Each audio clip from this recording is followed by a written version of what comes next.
Hi dear friends, എല്ലാവർക്കും മറ്റൊരു പുതിയ എപ്പിസോഡിലേക്ക് സ്വാഗതം. ഇന്ന് നമ്മൾ പൈനാപ്പിൾ വെച്ച് പ്രഷർ കുക്കർ തയ്യാറാക്കാൻ പറ്റുന്ന ഒരു അച്ചാറിൻ്റെ റെസിപ്പിയാണ് ചെയ്യുന്നത്.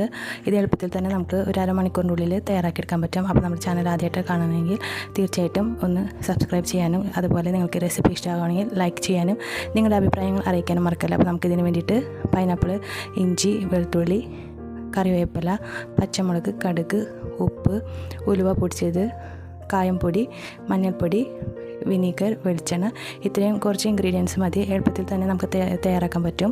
നല്ല ടേസ്റ്റുള്ള അച്ചാർ ആണ്. അപ്പോൾ നമുക്കിത് എങ്ങനെയാണ് തയ്യാറാക്കണമെന്ന് നോക്കാം. ഇതിനായി നമുക്ക് ഒരു പ്രഷർ കുക്കർ സ്റ്റവിൽ വെച്ച് ചൂടാക്കാം.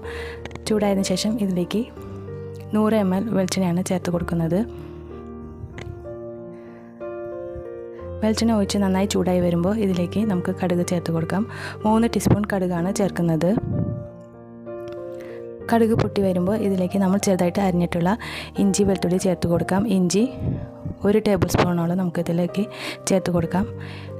അതുപോലെ തന്നെ വെളുത്തുള്ളി 2 ടേബിൾ സ്പൂൺ. ഇതിൻ്റെ അളവ് ഒരുപാട് കൂടുന്നത് ഈ അച്ചാറിന് അധികം ടേസ്റ്റ് അല്ല, കാരണം നമുക്ക് പൈനാപ്പിളിൻ്റെ രുചിയാണ് ഇതിനകത്ത് മുന്നിട്ട് നിൽക്കുക. എരിവിന് ആവശ്യത്തിന് പച്ചമുളക്, ഇവിടെ ഞാൻ 12 പച്ചമുളക് ചേർത്തിട്ടുണ്ട്. എരിവ് അനുസരിച്ച് നമുക്ക് എണ്ണത്തിൽ വ്യത്യാസം വരുത്താം.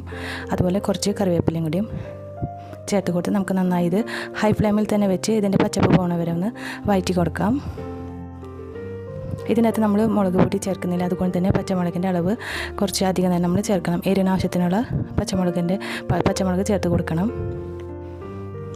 ഇവിടെ ഇത് ഏകദേശം ഇതിൻ്റെ പച്ചപ്പ് പോയിട്ടുണ്ട്. നമുക്കിതിലേക്ക് 1 ടീസ്പൂൺ മഞ്ഞൾപ്പൊടി, 1/2 ടീസ്പൂൺ കായം പൊടിച്ചത്, 1/4 ടീസ്പൂൺ ഉലുവ പൊടിച്ചത് ചേർത്ത് കൊടുക്കാം. അതുപോലെ നമുക്ക് ഇതിലേക്ക് ആവശ്യത്തിന് ഉപ്പ്, 3/4 ടേബിൾ സ്പൂൺ ഉപ്പാണ് ചേർക്കുന്നത്. ഏകദേശം 2 ടീസ്പൂണോളം വരും.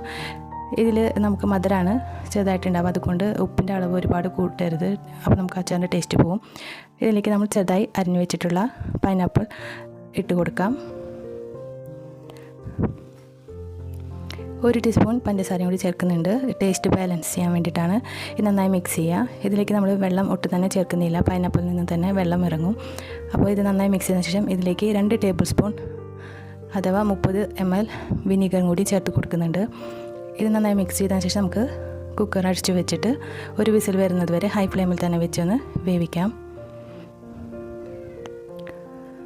ഒരു വിസിൽ വന്നു കഴിയുമ്പോൾ നമുക്ക് സ്റ്റവ് ഓഫ് ചെയ്യാവുന്നതാണ്. അതിനുശേഷം ഇതിൻ്റെ സ്റ്റീം പോകാൻ വേണ്ടി 10 മിനിറ്റ് വെയിറ്റ് ചെയ്യാം. 10 മിനിറ്റിന് ശേഷം നമ്മൾ കുക്കർ തുറന്നാൽ മതി. ഇപ്പോൾ നമ്മുടെ അച്ചാർ ഇവിടെ റെഡി ആയിട്ടുണ്ട്. നമുക്കിനി ഇതിലേക്ക് ഒന്നും ചേർക്കേണ്ട ആവശ്യമില്ല. ഒരുപാട് കുക്കായി ഒന്നും പോയിട്ടില്ല, കറക്റ്റ് ഉണ്ട്. അപ്പോൾ നമുക്കിത് തണുത്തതിന് ശേഷം വൃത്തിയുള്ള ഉണങ്ങിയിട്ടുള്ള ചിപ്പുകളിലാക്കി സൂക്ഷിക്കാവുന്നതാണ്. ഒരാഴ്ച വരെ പുറത്ത് വയ്ക്കാം.